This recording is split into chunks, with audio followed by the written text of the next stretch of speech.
निर्वाचन आयोगले चलायो फौजदारी कसुरको डण्डा। बाराको त्रिवेणी स्पिनिङ उद्योगमा झडप, प्रहरीले चलायो गोली। गीत गाउँदै माग्न बसेका दृष्टिविहीनहरूलाई काठमाडौँ महानगरले लखेट्यो।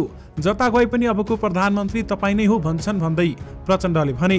आम सभामा झण्डा र चुनाव चिन्ह 10-10 मात्रै दाताबाट निकालेको मृगौला प्रत्यारोपण नगरेपछि वीर अस्पतालमा तनाव। मृगौला प्रत्यारोपण प्रकरण वीर अस्पतालले बिरामीको सबै उपचार निशुल्क गर्ने। माधव कुमार नेपाललाई निर्वाचन कसुरमा कारबाही गर्न प्रहरीलाई पत्र। कञ्चनपुरका 2 उम्मेद्वार विरुद्ध भ्रष्टाचार मुद्दा दायर। दशैं तिहारको बीचमा पढाउने विद्यालयहरूलाई पालिकाले कारबाही गर्न नपाउने। पर्यटन बोर्डले हवाई टिकटमा उठाउने शुल्क खारेज हुँदै मुलुक र अर्थतन्त्र सन्दर्भमा राजनीतिकरण नगर्नु भन्दै अर्थमन्त्री जनार्दन शर्माले भने। होटल रेस्टुरेन्टले मेनुमा सेवा शुल्क र भ्याट जोडेर लिए कारबाही हुने। अभिनेत्री वर्षा शिवाकोटीलाई हृदयघात। निर्वाचन आयोगलाई सुनिता डङ्गोलको पत्र, मेरो नाममा नक्कली आइडीको प्रयोग हुँदैछ। अदालतको आदेश विपरीत महानगरले फेरि भत्कायो बाङ्गे मुडाको सामुदायिक घर। बाघलाई अब हाम्रो पर्यटनसँग जोड्नुपर्छ भन्दै प्रधानमन्त्री शेरबहादुर देउबाको भनाई। केपी ओलीले आफूलाई होली वाइनको प्रचारक भनेकोमा भीम रावलको आपत्ति। मदिरा आयात प्रतिबन्ध खुलाउन पर्यटन मन्त्रीको प्रस्ताव। प्रधानमन्त्री सकारात्मक। कमेडियन अपूर्व क्षितिज 2,50,000 धरोटीमा रिहा। वर्षा शिवकोटीले गरिन् फेसबुक डिएक्टिभेट। दर्शक महानुभावहरू नमस्कार। स्मार्ट खबरको न्युज बुलेटिनमा यहाँहरूलाई हार्दिक स्वागत छ। म आर्यन नेउपाने। आज मिति विक्रम सम्वत 2079 साल कार्तिक 4 गते शुक्रबार, इस्वी सम्वत 2022 अक्टोबर 21 तारिक। आज रमा एकादशी व्रत रहेको छ। सदाको चाहिँ आज पनि हामी उपस्थित भइसकेका छौँ आजका मुख्य समाचारहरू लिएर। हामीलाई अन्तिमसम्म हेर्नुहोला अनि हाम्रो मेहनतका लागि यो भिडियोमा एउटा लाइक अवश्य गर्नुहोला। दर्शक महानुभावहरू पल पलको न्युज अपडेटका लागि हाम्रो च्यानललाई सब्स्क्राइब गरी नजिकै आउने बेल आइकनलाई क्लिक गरी अलमा क्लिक गर्नुहोला र सधैँ यस्तै समाचार सुन्न हेर्न चाहनुहुन्छ भने यो भिडियोलाई सक्दो सेयर गर्नुहोला। त्यसैगरी कहाँबाट हेर्दै हुनुहुन्छ अनि के कस्तो लाग्दैछ आफ्ना कुराहरू तलको कमेन्ट बक्समा कमेन्ट गर्नुहोला। दैनिक रूपमा हेर्नुहुन्छ भने रेगुलर भनेर लेख्नुहोला। आज पहिलोचोटि हो भने फर्स्ट टाइम लेखिदिनुहोला। दर्शक महानुभावहरू देशभित्रबाट हेर्नु भएको छ भने आफ्नो गाउँ ठाउँ सहर अनि जिल्लाको नाम लेखिदिनुहोला। विदेशबाट हामीलाई हेर्नु भएको छ भने कुन देशबाट हेर्नु भएको छ त्यो कुरा पनि तलको कमेन्ट बक्समा कमेन्ट गरिदिनुहोला। आउनुहोस् दर्शक महानुभावहरू आजका मुख्य समाचार सुरु गरौँ। गीत गाउँदै माग्न बसेका दृष्टिविहीनहरूलाई काठमाडौँ महानगरले लखेटेको प्रसङ्गबाट। काठमाडौँ महानगरपालिकाले सडकपेटीमा गीत गाउँदै आर्थिक सहयोग माग्न बसेका दृष्टिविहीन, अशक्त र अपाङ्गहरूलाई हटाउन थालेको छ। महानगरपालिकाले निर्देशन अटेर गर्दै काठमाडौँका विभिन्न स्थानको सडकपेटी र आकाशे पुलमा गीत गाउँदै र वादवादन बजाउँदै माग्न बसेका दृष्टिविहीनहरूलाई लखेट्न र नियन्त्रणमा लिन थालेको हो। 4 दिन अघिदेखि महानगरपालिकाले दृष्टिविहीनहरूलाई सडकपेटीबाट हटाउन थालेको थियो। दैनिक जसो जबरजस्ती उठाएर पठाउँदै महानगरले फेरि सडकमा माग्न नआउन उनीहरूलाई उर्दी जारी गर्दै गरेको छ। सडकपेटीमा बसेर माग्नु बाहेक विकल्प नभएको भन्दै दृष्टिविहीनहरू सडकमा फर्किरहेका छन्। आज पनि दृष्टिविहीनहरू न्यू रोड, सुन्धारा, जमल, बागबजार लगायतका क्षेत्रमा बसेर माग्ने क्रममा महानगरले हटाएको दृष्टिविहीन निर्मल केसीले बताउनु भएको छ। दर्शक महानुभावहरू यस बारेमा तपाईहरूको धारणा के छ हामीलाई यो भिडियोको कमेन्ट बक्स मार्फत बताउन भने नबिर्सनुहोला। नेकपा माओवादी केन्द्रका अध्यक्ष पुष्पकमल दाहाल प्रचण्डले अवसर पाए मुलुकको नेतृत्व गर्ने इच्छा रहेको बताएका छन्। हिमालय टेलिभिजनको एक प्रश्न कार्यक्रममा अन्तर्वार्ता दिँदै उनले चुनावपछि प्रधानमन्त्री को बन्ने विषयमा सत्ता गठबन्धनभित्र छलफल नभएको तर अवसर पाए आफूलाई नेतृत्व गर्ने इच्छा भएको पनि बताएका हुन्। म प्रधानमन्त्रीको निम्ति भन्नेमा त छैन तर अवसर आयो भने देशको नेतृत्व गर्नुपर्छ र एकचोटि आर्थिक विकास बारेमा प्रचण्डको के रहेछ भन्ने स्थापित गर्नुपर्छ भन्ने आकांक्षा छ भन्दै बताएका छन्। आकांक्षा नै नभएको होइन भन्दै प्रचण्डले भने पहिलो पटक प्रधानमन्त्री हुँदा भौतिक पूर्वाधार विकासमा ध्यान दिएको, मध्य पहाडी लोकमार्ग, उत्तर दक्षिण कोरिडोरको परिकल्पना र विद्युतीकरणको परिकल्पना अगाडि सारेको र दोस्रो पटक प्रधानमन्त्री हुँदा राष्ट्रिय एकता र विकासको मोडल र लोकतन्त्रको सुदृढीकरणमा ध्यान दिएको समेत प्रचण्डको भनाइ रहेको छ। यद्यपि जता गए पनि अबको प्रधानमन्त्री तपाईँ नै हो भन्छन् जनताले भन्दै प्रचण्डले भनेका छन्। निर्वाचन आयोगले चुनावी प्रचार प्रसार सामग्रीको सीमाबारेमा राजनीतिक दल, उम्मेद्वार, भातृ संगठन तथा सम्बन्धित व्यक्तिको ध्यानाकर्षण गरेको छ। आयोगले चुनावी प्रचार सामग्रीहरूको सीमा सार्वजनिक गर्दै भनेको छ जुलुस, आमसभा, कोटसभा वा घरदैलो कार्यक्रममा 3-4 फिटको 10-10 वटासम्म अथवा झण्डा र चुनाव चिन्ह प्रयोग गर्न पाइने बताइएको छ। उम्मेद्वार दलको कार्यालयमा साइनबोर्ड तथा कपडामा बनाइएको 3-4 फिटको दलको झण्डा र सोही नापको चुनाव चिन्ह राख्ने बाहेक अन्य प्रचार प्रसारका सामग्री राख्न नपाइने पनि आयोगले स्पष्ट पारेको छ। चुनाव प्रचार प्रसार गर्दा 75 ग्रामसम्मको कागजमा 300 वर्ग इन्चसम्म क्षेत्रफल भएको एउटै आकारको रङ र मुद्रकको नाम सहितको पर्चा मात्र प्रयोग गर्नुपर्ने पनि आयोगले बताएको छ। बिरामीलाई प्रत्यारोपण गर्न दाताबाट निकालिएको मृगौला प्रत्यारोपण नगरेको घटनामा वीर अस्पताल र बिरामी पक्षबीच 3 बुँदे सहमति भएको छ। अघिल्लो दिन अस्पतालमा भएको छलफलपछि अस्पतालले ती बिरामीको हालसम्मको उपचार खर्च मिना गर्ने र आगामी दिनको उपचार पनि निशुल्क गर्ने सहमति भएको अस्पतालका निमित्त प्रमुख प्रशासकीय अधिकृत डाक्टर भूपेन्द्र बस्नेतले जानकारी दिनुभएको छ। त्यस्तै पीडित पक्षले विस्तृत छानबिनको लागि स्वास्थ्य मन्त्रालय र नेपाल मेडिकल काउन्सिलमा निवेदन दिने र छानबिन समितिको प्रतिवेदनको पूर्ण कार्यान्वयन गर्ने सहमति भएको पनि उनले बताएका छन्। मंगलबार धादिङकी 32 वर्षीय महिलाको मृगौला प्रत्यारोपणका लागि उनकी सासूको मृगौला झिकिएको थियो, तर दाताको शरीरबाट झिकिसकेपछि उक्त मृगौला प्रत्यारोपणका लागि अयोग्य देखिएको अस्पतालले जनाएको छ। मृगौला प्रत्यारोपणको काम uro surgeon doctor Anil Shrestha र डाक्टर पारसमणि श्रेष्ठले गर्दै थिए। उनीहरू दुवै वीर अस्पतालमा मृगौला प्रत्यारोपणका लागि अनुमानित अथवा अनुमति पाएका चिकित्सक हुन्। बिरामीका भाइ तिलबहादुर रम्तेलले भने यो विषयमा स्वास्थ्य मन्त्रालय र नेपाल मेडिकल काउन्सिलमा उजुरी दिने बताएका छन्। निर्वाचन आयोगले एकीकृत समाजवादीका अध्यक्ष माधव कुमार नेपाललाई निर्वाचन प्रभावित पार्ने सम्बन्धी कसुरमा कारबाही गर्न प्रहरीलाई निर्देशन दिएको छ। रौतहट क्षेत्र नम्बर 1 मा प्रतिनिधि सभा सदस्यका उम्मेद्वार नेपालले आइतबार एक चुनावी कार्यक्रममा आफूले चुनाव जिते फ्री भिसा फ्री टिकटमा वैदेशिक रोजगारीमा पठाउने आश्वासन समेत दिएका थिए। निर्वाचन कसुर तथा सजाय सम्बन्धी ऐन 2073 को दफा 20 को 1 च मा कुनै पनि उम्मेद्वार वा प्रतिनिधिले कुनै पनि लोभ लालच वा आर्थिक प्रलोभन देखाउन नपाउने व्यवस्था रहेको छ। यसो गरेमा 1 लाख सम्ममा जरिवाना वा 2 वर्षसम्म कैद वा दुवै सजाय हुने ऐनमा व्यवस्था छ। यसको आवश्यक अनुसन्धान र कारबाही प्रक्रिया नेपाल प्रहरीले गर्ने भएकाले आयोगले जिल्ला प्रहरी कार्यालय रौतहटलाई पत्र लेखेको छ। पत्रमा भनिएको छ, श्री माधव कुमार नेपालबाट निर्वाचन सम्मुखमा युवाहरूलाई विदेश पठाउने भनी सार्वजनिक रूपमा प्रलोभन देखाउने कार्य गरेकाले सो सम्बन्धमा निर्वाचन कसुर तथा सजाय ऐन 2073 को दफा 39 बमोजिम आवश्यक कारबाही प्रक्रिया अगाडि बढाउन अनुरोध छ भन्दै बताइएको छ। दर्शक महानुभावहरू, यस बारेमा थप केही अपडेट आएमा तपाईहरुमाझ पक्कै पनि लिएर आउने नै छौं। नेपाल पर्यटन बोर्डले नेपालबाट विदेश उड्ने विदेशी नागरिक तथा पर्यटकहरूबाट उठाइरहेको सेवा शुल्क खारेज हुने भएको छ। नेपाल नागरिक उड्डयन प्राधिकरणले नेपालबाट विदेश उड्दा पर्यटकको टिकटमा जोडिने पर्यटक सेवा शुल्क हटाउन इन्टरनेशनल एयरलाइन्स ट्रान्सपोर्ट एसोसिएसन आइटालाई पत्राचार गर्ने तयारी गरेको छ। नेपाल नागरिक उड्डयन प्राधिकरणका प्रवक्ता जगन्नाथ निरौलाका अनुसार पर्यटन सेवा शुल्कको कोड हटेपछि हवाई टिकटमा सेवा शुल्क उठाउन पाइने छैन भने त्यसपछि नेपाल पर्यटन बोर्डको आम्दानीको मुख्य स्रोत बन्द हुनेछ।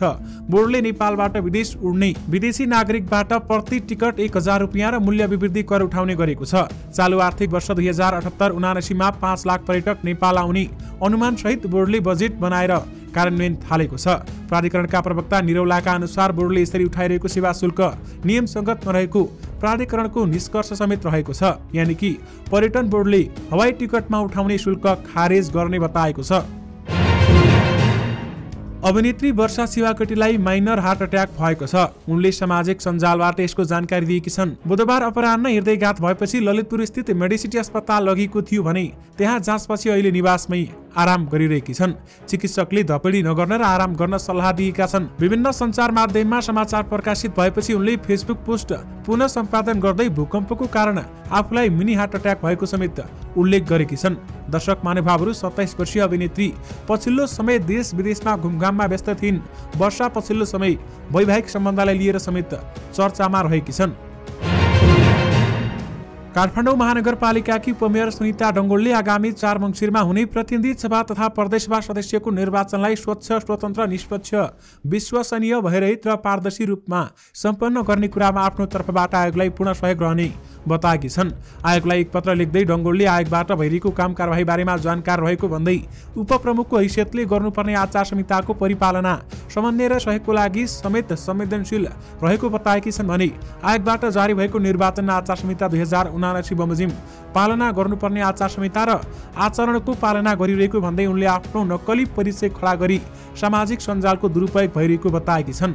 4 मङ्सिरमा हुने निर्वाचनलाई केन्द्र बनाएर अफवाह फैलाउने, गलत सूचना तथा बेहोरा सम्प्रेषण गर्ने, आचार संहिता विपरीत मेरो नामबाट नक्कली परिचय खडा गरी सामाजिक सञ्जालको दुरुपयोग गर्ने काम भइरहेको छ भन्दै उनले पत्रमा लेखेकी छन्। यानि कि मेरो नाममा नक्कली आइडीको प्रयोग हुँदैछ भन्दै निर्वाचन आयोगलाई सुनिता डङ्गोलले पत्र लेखेकी छन्।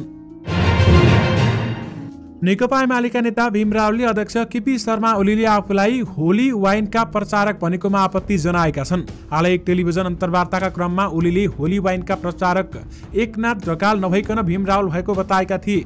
होली वाइनका प्रचारक एकनाथ ढकाल होइनन्, होली वाइनका प्रचारक त भीम रावल होला। एकनाथ ढकालले होली वाइन भनेर एक शब्द पनि भनेको मैले सुनेको छैन। भीम रावलले बोलेको होला, ओलीले भनेका छन्। कुनै कुरालाई आलोचना गर्नु, असहमति राख्ने एउटा कुरा हुन्छ, त्यसलाई विकृत रूपमा प्रस्तुत गर्नु जायज हुँदैन। ओलीले आफूलाई नै होली वाइनका प्रचारक भनेपछि बिहीबार सामाजिक सञ्जालमा रावलले यस्तो भन्न सक्नेले अरू के मात्र गर्न बाँकी राख्छन् होला र भन्दै प्रश्न गरेका छन्। उनले लेखेका छन्, दुर्नाम संस्थाका होली वाइन भनी चिनिने एकनाथ ढकाललाई प्रतिनिधि सभा सदस्य बनाउने गलत निर्णय उद्दाङ्ग भएपछि एमाले अध्यक्ष केपीले होली वाइनको प्रचारक भीम रावल भन्नुभएछ। यस्तो भन्न सक्नेहरूले अरू के मात्र गर्न बाँकी राख्लान् होला र राजनीतिक विकृति त्यसै भएको हो र। जापानको युनिफिकेसन चर्चसँग जोडिएका एकनाथ ढकाल प्रतिनिधि सभा सदस्यका लागि एमालेको समानुपातिक सूचीमा छन् भनी उनलाई सूचीमा राखेकोमा रावलले यसअघि पनि आपत्ति जनाएका थिए। ढकालले युनिफिकेसन चर्चका नाममा नेपालबाट विभिन्न कार्यक्रम गर्दै आएका छन् भनी 2075 मङ्सिरमा एकनाथ जोडिएको युनिफिकेसन चर्चले काठमाडौँमा एसिया पेसिफिक सम्मेलन गरेको थियो। उक्त सम्मेलनका नेपालका सबै राजनीतिक दलका प्रमुख नेताहरू सहभागी भएको र उनीहरूले होली वाइन पिएको भन्दै आलोचना समेत भएको थियो। विशेष गरी केपी ओलीले आफूलाई होली वाइनको प्रचारक भनेकोमा भीम रावलले आपत्ति जनाएका छन्। संस्कृति नागरिक तथा उड्डयन मन्त्री जीवनराम श्रेष्ठले विदेश मदिरा आयात प्रतिबन्ध खुलाउन मन्त्री परिषदमा प्रस्ताव लगेका छन्। लामो समयदेखि विदेशी मदिरा आयातको रोक लगाउँदै मुलुकको पर्यटन क्षेत्रमा नकारात्मक असर पुर्याएको भन्दै मन्त्री श्रेष्ठले आज मन्त्री परिषदमा यस्तो प्रस्ताव लगेका हुन्। विदेशी मुद्राको संचिति गर्दै गएपछि वैशाखदेखि मदिरा आयातमा पुनः प्रतिबन्ध लाग्दै आएको छ। यसबीच अन्य केही वस्तुको आयात खुला गरिदिए पनि मदिरा सवारी साधन, महँगा मोबाइल लगायतको प्रतिबन्ध कायमी छ। यस्तो प्रतिबन्ध आगामी मङ्सिरसम्म रहनेछ। पर्यटनसँग मदिरा जोडिएकाले मदिरा आयात प्रतिबन्ध खुलाउन प्रस्ताव लगेको हुँ मन्त्री श्रेष्ठले भने। प्रस्तावपछि प्रधानमन्त्री सकारात्मक हुनुभएको छ। तिहारपछि यो विषय छलफल गरेर निर्णय हुनेछ। यसअघि सरकारले गत वैशाखबाटै मदिरा आयातमा रोक लगाएको थियो। कमेडियन अपूर्व क्षितिज 2,50,000 धरोटीमा रिहा भएका छन्। काठमाडौँ जिल्ला अदालतमा भएको थुन्चेक बहसपछि उनी धरोटीमा रिहा भएको जिल्ला सरकारी वकिलको कार्यालय काठमाडौँका प्रमुख अच्युतमणि न्यौपानेले हामीलाई जानकारी गराउनु भएको छ। दोस्रो पटक पक्राउ परेर प्रहरी हिरासतमा रहेका कमेडियन क्षितिज विरुद्ध बुधबार एकसाथ 4वटा मुद्दा दर्ता भएको थियो। जिल्ला सरकारी वकिलको कार्यालयले जातीय विभेद विरुद्धको कसुर, सार्वजनिक शान्ति खलल पुर्याउन नहुने कसुर, सामाजिक रीतिथिति खलल नहुने कसुरका साथै सार्वजनिक सेवा अवरुद्ध गर्न नहुने, जातिवादका आधारमा छुवाछुत गर्न नहुने र अपमानजनक व्यवहार गर्न नहुने कसुरमा मुद्दा दायर गरेको थियो।